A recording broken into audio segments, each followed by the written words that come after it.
तो चलिए आज बात करते हैं साइबर सुरक्षा की। एक ऐसी दुनिया जो थोड़ी सी कॉम्प्लेक्स जरूर है, लेकिन आज के जमाने में इसे समझना हम सबके लिए बहुत बहुत जरूरी हो गया है। ये एक ऐसा सवाल है जो हम सबको खुद से पूछना चाहिए, क्योंकि सोचिए, हमारी जिंदगी का कितना बड़ा हिस्सा अब ऑनलाइन ही तो है ना? और ये कोई दूर की बात नहीं है। असल में भारत उन टॉप 5 देशों में शामिल है जहां साइबर क्राइम सबसे ज्यादा होता है।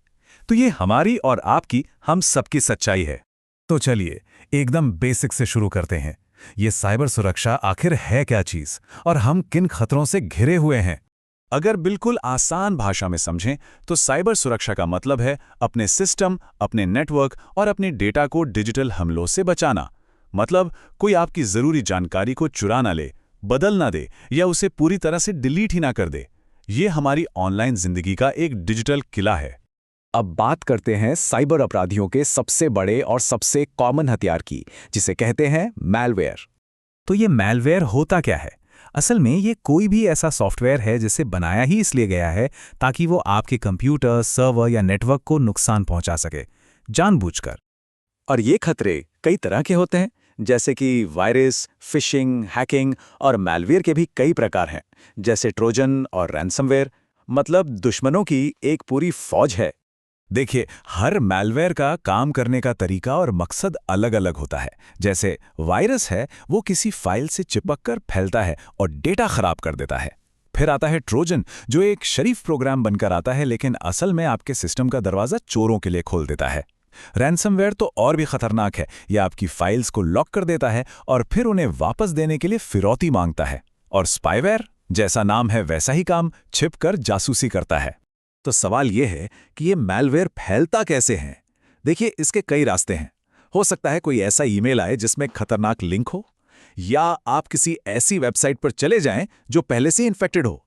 कई बार तो पेनड्राइव से भी ये फैल जाता है। और हाँ, पायरेटेड सॉफ्टवेयर या कमजोर पासवर्ड, ये तो समझ लीजिए कि चोरों को खुली दावत देने जैसा है। तो इन सब खतरों से बचने के लिए हम क्या कर सकते हैं? चलिए अब अपने डिजिटल कवच की बात करते हैं। एक बात हमेशा याद रखनी चाहिए, साइबर सुरक्षा की सबसे कमजोर कड़ी कोई टेक्नोलॉजी नहीं, बल्कि हम इंसान होते हैं। हमारी एक छोटी सी गलती भी भारी पड़ सकती है। तो सबसे पहला और सबसे जरूरी काम है 2 फैक्टर ऑथेंटिकेशन या 2FA को ऑन करना। इससे होता क्या है कि सिर्फ पासवर्ड काफी नहीं होता, लॉगिन करने के लिए एक और कोड की जरूरत पड़ती है जो आपके फोन पे आता है। इससे अकाउंट का हैक होना काफी ज्यादा मुश्किल हो जाता है। और जो लोग एंड्रॉयड फोन इस्तेमाल करते हैं, उनके लिए एक बहुत ही कमाल का फीचर है एडवांस्ड प्रोटेक्शन। बस फोन की सेटिंग्स में जाकर सिस्टम में जाएं, सॉफ्टवेयर को अपडेट करें और इस फीचर को मैनुअल रूप से एक्टिवेट कर लें। ये फोन की सिक्योरिटी को कई गुना बढ़ा देता है। और भी कुछ जरूरी बातें हैं जिनका ध्यान रखना चाहिए। हर अकाउंट के लिए एक मजबूत और अलग पासवर्ड बनाएं। अपने सारे सॉफ्टवेयर और ऐप्स को हमेशा अपडेटेड रखें। एक अच्छा एंटीवायरस जरूर इंस्टॉल करें। और पब्लिक वाईफाई पर VPN का इस्तेमाल करना तो बहुत ही समझदारी है। अच्छा, ये तो हुई अपनी सुरक्षा की बात। लेकिन क्या आपको पता है कि दूसरों को ऑनलाइन सुरक्षित रखना भी एक बहुत बड़ा और बढ़ता हुआ करियर ऑप्शन है? चलिए एक साइबर गार्डियन बनने के बारे में जानते हैं। इसी में एक फील्ड है एथिकल हैकिंग। इन्हें व्हाइट हैट हैकर्स भी कहते हैं।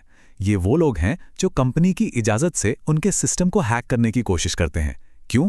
ताकि वो कमजोरियों का पता लगा सकें और उन्हें ठीक कर सकें, इससे पहले कि कोई असली हैकर उनका फायदा उठाए। और इस फील्ड में सिर्फ हैकिंग ही नहीं है, कई तरह के रोल हैं, जैसे एथिकल हैकर या रेड टीम, जो अटैक करके सिस्टम की कमियां ढूंढती है। थ्रेट इंटेलिजेंस एनालिस्ट, जो नए नए खतरों पर रिसर्च करता है। डिजिटल फोरेंसिक वाले, जो साइबर क्राइम होने के बाद सबूत इकट्ठा करते हैं। और सिक्योरिटी एनालिस्ट या ब्लू टीम, जो दिन रात सिस्टम की निगरानी करती है। अगर किसी को इस फील्ड में आने में इंटरेस्ट है तो ये एक बेसिक सा रोड मैप है। पहले कुछ महीने IT और नेटवर्किंग के फंडामेंटल सीखें, फिर साइबर सुरक्षा के बेसिक्स और सर्टिफिकेशन पर ध्यान दें और लगभग 6 महीने बाद अपनी पसंद की स्पेशलाइजेशन चुनकर प्रैक्टिस शुरू कर सकते हैं। लेकिन मान लीजिए इतनी सावधानी के बाद भी कुछ गलत हो ही जाए, कोई साइबर अटैक हो जाए, तब क्या? ये जानना भी उतना ही जरूरी है। इसके लिए भारत सरकार ने एक बहुत ही जरूरी कदम उठाया है। एक national cyber crime reporting portal बनाया है जिसका एड्रेस है cybercrime.gov.in। यहाँ शिकायत करना भी बहुत आसान है। बस वेबसाइट पर जाइए, अपनी कैटेगरी चुनिए, जैसे कि कोई फाइनेंशियल फ्रॉड हुआ है या कुछ और। फिर अपना मोबाइल नंबर और ईमेल डालकर रजिस्टर कर लीजिए। एक OTP आएगा, उससे वेरीफाई करें और बस लॉगिन करके अपनी शिकायत दर्ज कर दें। साथ में जो भी सबूत हैं जैसे स्क्रीनशॉट या ट्रांजैक्शन डिटेल्स वो भी अपलोड कर दें। और ये सच में काम करता है।